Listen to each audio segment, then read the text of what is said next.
ఒకసారి mister Indian hacker ఒక baby diaper తీసుకొని అందులో ఉన్న సోడియంని ఎక్స్ట్రాక్ట్ చేశాడు.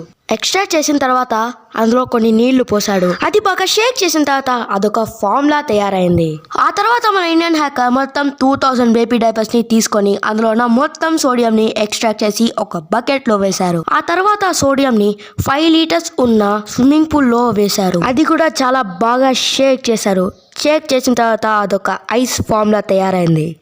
ఆ తర్వాత మన ఇండియన్ హ్యాకర్ టీం ఆ ఐస్ లో గెంతి చాలా బాగా ఎంజాయ్ చేశారు.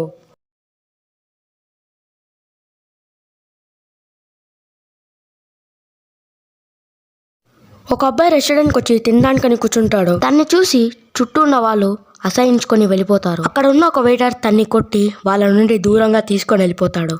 ఆ వెయిటర్ వచ్చి నీకేం కావాలి అని అడుగుతాడు. పాపం ఆ అబ్బాయి నాకు 2 రొట్టెలు అని అడుగుతాడు. సరే అని ఆ వెయిటర్ ఆ 2 రొట్టెలు పట్టుకొని వస్తాడు.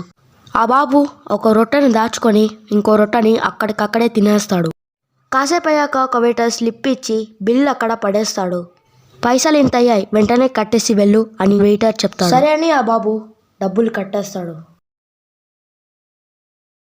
ఆ వెయిటర్ అక్కడున్న టిప్ బుక్ చూస్తాడు. బుక్ చూసిన తర్వాత ఆ వెయిటర్ షాక్ అవుతాడు.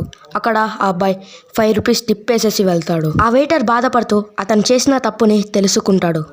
అందుకే అంటారు don't judge a book by its cover అని. టాటా బై బై వెళ్ళొస్తా, నీ మనసే కరుణిస్తే నీ దరికొస్తా.